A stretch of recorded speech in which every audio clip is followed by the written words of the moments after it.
Welcome to the Joy Lab podcast, where we help you uncover and foster your most joyful self. Your hosts, Dr. Henry Emmons and Dr. Amy Prasek, bring you the ideal mix of soulful and scientifically sound tools to spark your joy, even when it feels dark. When you're ready to experiment with more joy, combine this podcast with the full Joy Lab program over at joylab.coach. Hello, I'm Henry Emmons, and welcome to Joy Lab. And I'm Amy Prasek. Now, today we're just diving right in. We are talking about how to build the skill of love so that we can see our own light and the light around us, particularly when life feels hard. So I wanted to sort of set the stage with some wisdom from the brilliant writer, James Baldwin. I'll pull a few lines from the last essay of one of his books. It's called Nothing Personal. Here it is. It's a bit longer, so stay with us here. One discovers the light in the darkness. That is what darkness is for. But everything in our lives depends on how we bear the light. It is necessary, while in darkness, to know there is a light somewhere. To know that in oneself, waiting to be found, there is light. He continues, for nothing is fixed, forever and forever and forever. It is not fixed. The earth is always shifting. The light is always changing. The sea does not cease to grind down rock. Generations do not cease to be born, and we are responsible to them because we are the only witnesses they have.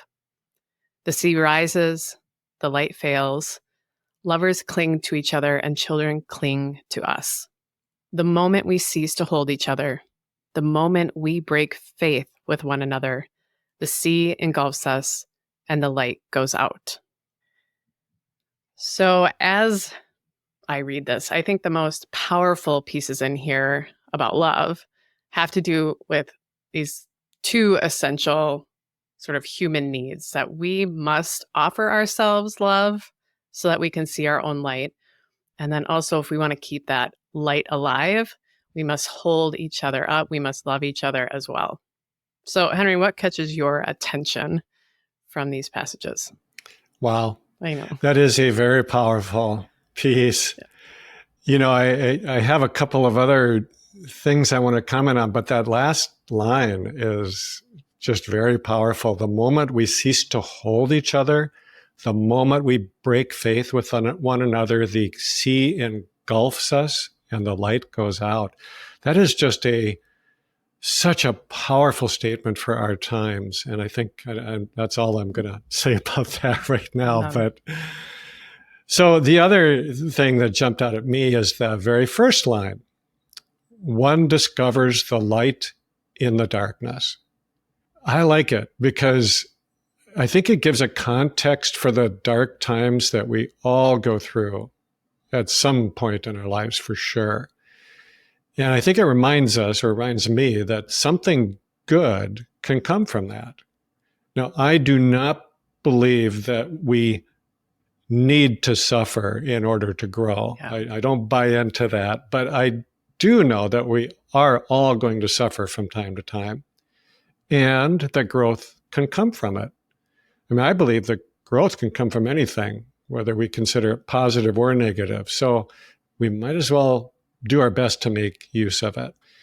Now, I also like the line right after that where he says, one discovers the light in the darkness. And then he adds, that is what darkness is for. Now, that is such a simple little statement. That is what darkness is for.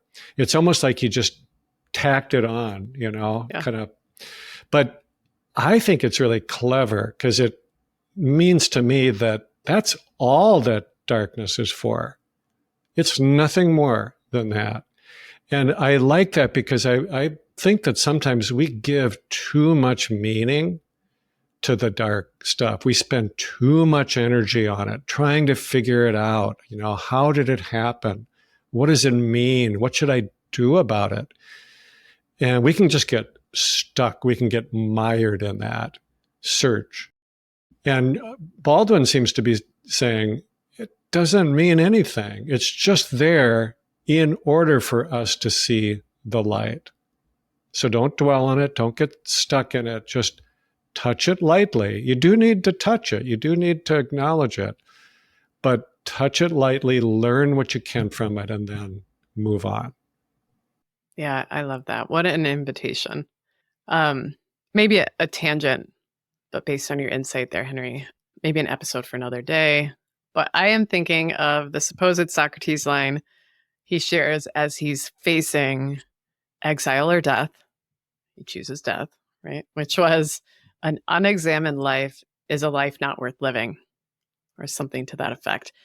And I agree in many ways with Socrates there, I think, as far as I understand it. But I think that idea has been bent toward the side of affliction or dysfunction, as you were saying, or the darkness, the struggles, this pressure or idea that we have to uncover all of those supposed terrible bits about ourselves, or all the bad things that have happened to us or that we've done, and take it out, each one out, and inspect it on all sides, analyze every bit of it. And agree, I'm just not convinced that's the case. And I think what you are highlighting, what Baldwin is highlighting too, the darkness is there so we can see the light, just as he said. So we see the darkness, we don't push it down, we don't ignore stuff, but also the invitation to release something without dissecting every bit of it, or continuing to replay the tape of the worst moments of our lives in an effort to try to learn something from it. We've all probably been there, or even encouraged to do that, right?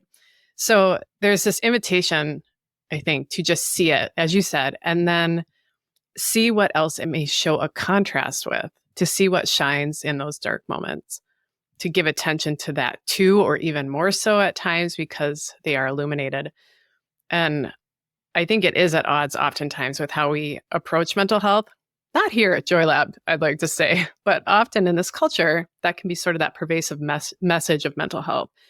Do you want to feed this tangent at all, Henry? Well, as you know, I like tangents too. So sure, I'll go there. Good. Yeah. So obviously, I have no idea what Socrates really meant when he said the unexamined life is not worth living. Yeah. But I do suspect that we have misinterpreted it, or misinterpreted that notion kind of as a society. I imagine that Socrates himself was not interested in focusing on what's wrong, right, but rather in bringing more curiosity and awareness to our lives, to our inner lives especially, which I think is a really worthy thing to do. But not with the intention to judge ourselves or fix ourselves, but just to understand ourselves better. I also think you are spot on by suggesting that our approach to mental health has kind of gone the wrong way with this. Yeah. So many folks get caught up in thinking that there is something wrong with them, so wrong with them that, you know, deep inside they're broken, or something crucial is missing. And therapy often gets approached in this way, with the idea that in order to feel better, one first has to uncover what's wrong, root it out, and fix themselves. And of course, we just don't buy that here at Joy Lab. I don't buy that as a clinician. I often see my work, especially my writing and speaking, as trying to take the mystery out of good mental health, because I do think there's this cloak of mystery around it that, you know, I'm not saying that those of us in the field have created that, but I just think it's there, that people have this sense that, like, their therapist or someone like me, a psychiatrist, somehow can read them, or, see through and see what's wrong. And, it's obviously, I don't look at people that way, and I don't think others in the field do either. But just to recognize that really most of us are okay just as we are, truly. Yeah. And that really a lot of what's causing our emotional pain and suffering is just part of being human. And we don't have to fix ourselves before we can feel good, or at least feel better. So I think if we shifted our focus, just change what you're looking at more toward what is the light in us rather than the darkness. The darkness is still there, but I just think it becomes less and less important. Yeah. There is so much wisdom that we can gather just by seeing our own light. That's kind of the focus. And good therapists are doing this work too. I think there is a shift happening in mental health. Okay, we need another episode for this. Stay tuned. I don't know what we'll call it. All right, I'm gonna turn the tables. I'm almost gonna say exactly the opposite of what I just said a moment ago. Oh, good. Which is my MO, I feel like. Okay, so I know the pushback then is probably all this lovey-dovey crap just keeps us complacent or self-absorbed. And I hear that survival bias. I get it. I feel it at times, absolutely, but it's just really not the case. We talk about this a lot here as we work to debunk the myth that these kinds of elements that we work on here at Joy Lab, like love or compassion, to debunk the myth that they are not powerful forces. They are powerful forces. I still get into that thinking, those myths, if I go into my more reptilian sort of fear first mode, that part of my brain. So we're working to rise up from that space. So let's debunk it right now. I think it's important to highlight that love isn't just a feeling, it's a complex emotion full of active components, and it's a really effective tool for behavior change. So I'll give a surprising example, perhaps surprising, I think, comes out of the military. So in the last 10 to 15 years, the military, and I don't know my military terms, so apologies in advance to service folks. I will get my terms wrong here. But the military was noticing a lot of dropouts or poor retention during boot camps and just like overall cultural issues that were negatively impacting sort of day-to-day outcomes and also just recruit well-being.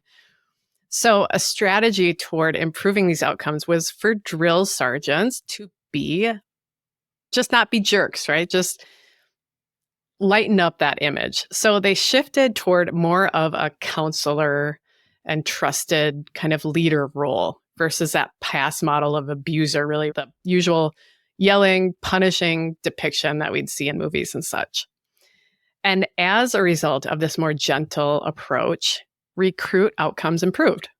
And not just retention, but recruits began meeting even harder qualifications throughout the testing process. So physical expectations, like agility stuff, cognitive tests, all these other assessments that they used for a long time and that they actually made more difficult over that last decade or so, those recruits did better on those measures. So I think this is a really powerful, practical example of the power of love. And I also like how amidst this sort of pretty big shift in culture and leadership of these sergeants, they did not talk about love, really, right, for their model. Their guide for this approach was framed in such a way that they were just working to shift or to build respect and trust, that it was a commitment to each other's success, even their own as well. It would be reducing unnecessary stress, that yelling less and listening more would build a sense of belonging. Those are loving actions. So love doesn't have to look like the summer of '69 in Woodstock or a wedding day or a glossy picture. It can be very pragmatic, logical even, and it is built by practice. So love is a skill, and it can show up in a lot of ways, I think even in something like basic training. Well, I think you're right that is a surprising example, Amy. I know. I thought so too. And I like it because it also just brings it down to like a really practical, relatable level. Absolutely. I think that we get hung up on the word love and just all the images, that have been projected over the years. So many different things get projected onto it. But I think for that reason, I like thinking about this in terms of kindness, which I just see as a broad way to think about what love might look like in these really practical ways. So I hadn't been aware of this research or this cultural change, and I kind of am doubting that the drill sergeant's new approach would exactly reach that threshold of kindness that I'm talking about, but Right. it sort of moves us in that direction. It's a spectrum. It's a spectrum. Yeah. And I think it just suggests that how we act toward one another is actually really important. Right. So this gives me an opportunity to share one of my favorite ever quotes. And I think it's attributed to Jack Kornfield, but I'm not positive. But here's the quote. Life is so hard. How can we be anything but kind? And that just resonates with me because it's so simple and I think it's so true. It also brings us back to that Baldwin quote about darkness. You know, maybe the darkness is there to help us see our own light and also to see the light in others and treat ourselves and one another in a way that reflects that. Mm. Yeah, kindness. I think it is good to bring it into simplicity and that sort of tangible aspect. Sometimes this stuff is so frustratingly simple, right, in theory, and then it can be tough on the battlefield, so to speak. So, okay, we've referenced the military and drill sergeants, wisdom of Jack Kornfield, James Baldwin's words, the dying words of Socrates. Wow, this is a wide-ranging conversation. Which is, yeah, it all comes down to this point, but it is all big stuff. Like it comes to this point of how can I just love myself more and love others more too, right? That's what we're focusing on. Got all these great folks from the beyond as well joining us here for this conversation. And I think, yeah, if you're adulting now, and maybe the adults in your life when you were a kid were no James Baldwin or Kornfield or Socrates when it came to love and introspection, perhaps. So maybe you feel like you weren't given a good model of it. Or maybe you're the drill sergeant in your life. Maybe because, and this is such a common message, that you believe the path to change is brutal and you have to punish yourself to get there, which is false and it's pervasive. But maybe we have been so hard on ourselves for so long that acting in a loving way feels difficult or even impossible. And I think the most important thing we'll probably say here then is that love is a skill. If you're too hard on yourself, you can change that. If you weren't modeled it, you can still learn it. As Baldwin noted, for nothing is fixed. Forever and forever and forever, it is not fixed. So we can change. We can bring more love into our lives by practicing it. We can begin to see our own light and we can feel more connected and in love with this world around us. And there are very simple practices that we can use to do that. Yeah, I think that quote about that nothing is fixed is really another way of talking about the Buddhist concept of impermanence, which I think is hard for us to get our minds around. And it might be because we just don't want things to be impermanent, you know, Right. At least the things we like. If things are good, we don't want them to change or to go away. And yet they do. Just like you said, forever and forever and forever, it is not fixed. So yes, we can change. In fact, we will change no matter what. And I just find it so helpful with that backdrop to think of these elements, including the element of love, as skills that we can grow with practice. So that might be why I like to kind of operationalize this by thinking of it as kindness, because I can almost always think about how to treat someone kindly, no matter what the situation is. You know, what would be a kind thing to do right now? There's almost always an obvious answer to that. Now, I might not always do it.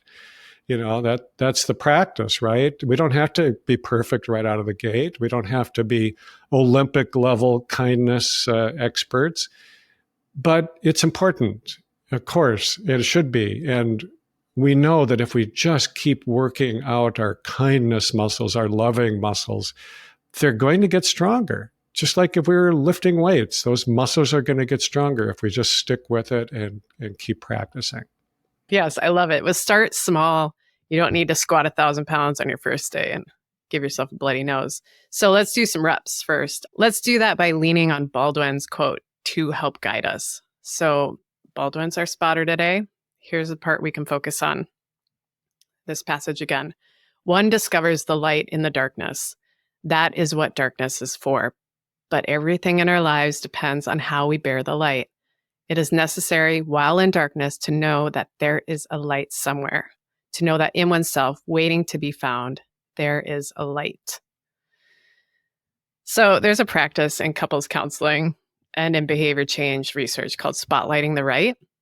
I think it fits here. And this is a really simple practice that we can offer to ourselves way more often. So the key is kind of as it sounds, you identify something right amidst a challenge, or when you do something small, something that is loving, that is kind, you spotlight that, right? You saved a bug on the sidewalk today. Spotlight your compassion. You took a 5-minute walk because you felt agitated. That's a great way to calm your system. Spotlight it. So by doing this, by highlighting what is going well, what is right with us, what is strong, even those little good things that we do, even amidst the darkness, it's kind of like bringing a flashlight is what I think of, right? We need that light to see. And I like this practice because, again, you can start really simple. If nothing feels right, you can notice, I am breathing. That is a good thing. And then you just kind of keep going from there if you can, right? Maybe you've been trying to breathe more smoothly when you're in the presence of someone who really seems to agitate you. Spotlight that. You could think, I have been practicing deep breaths when I feel rage or resentment, and I can calm my system down. Spotlight that. Celebrate it. And stuff will start to follow. It's just a phenomenon of the universe. You will see more good things when you start to spotlight your right. When you bring your flashlight, when you bring your attention to what is good in you, you will see more good things because we are all good. We all have light in us. So that's a simple exercise. Grab a piece of paper or do it in your head. Spotlight the right. Spotlight a few rights and do it daily. It'll take 2 minutes max. Henry, do you have anything else you'd like to add to that or a different strategy? Well, I remember reading about this research, at least I think it's the same research you're talking about, Amy. And when I saw it, it was sort of an aha moment for me. I thought, wow, this is really good practical stuff. Yeah. And what I took from it, maybe this says something about me, but what I took from it is that if you want to change somebody else's behavior, like your partner, for example, being critical and telling them what's wrong is just a terrible strategy because it doesn't work. Yep. It's far more effective to just make a comment when they do the thing that you want them to do. You don't even have to make a big deal of it. You just want to bring attention to it. I love the idea of applying this to ourselves too. Just bring the attention to what's right, what you did well, an act of kindness you did. Just seeing it makes it grow. Yeah, it is a great practice. We need to find that article. I cannot find it anywhere. I don't know who published it. I don't know where it went. So folks, we're a team. We need to find that. We need to spotlight the right article, give credit to that person, spotlight their wisdom. If you find it, put it in the comments in YouTube. I want to read it again. So this was a really globally nourishing conversation. I feel like for me, I hope you all listening would agree, and I hope it has been nourishing for you. To close our time today, I'm feeling the energy to return to the beginning. I think I want to end with some of what we shared from James Baldwin at the top of the episode. So let's just keep coming back to our light and the light around us. Here it is. One discovers the light in darkness. That is what darkness is for. But everything in our lives depends on how we bear the light. It is necessary, while in darkness, to know that there is a light somewhere, to know that in oneself, waiting to be found, there is a light. Thank you for listening to the Joy Lab podcast. If you enjoyed today's show, Visit joylab.coach to learn more about the full JoyLab program. Be sure to rate and review us wherever you listen to your favorite podcasts. Please remember that this content is for informational and educational purposes only. It is not intended to provide medical advice and is not a replacement for advice and treatment from a medical professional. Please consult your doctor or other qualified health professional before beginning any diet change, supplement, or lifestyle program. Please see our terms for more information.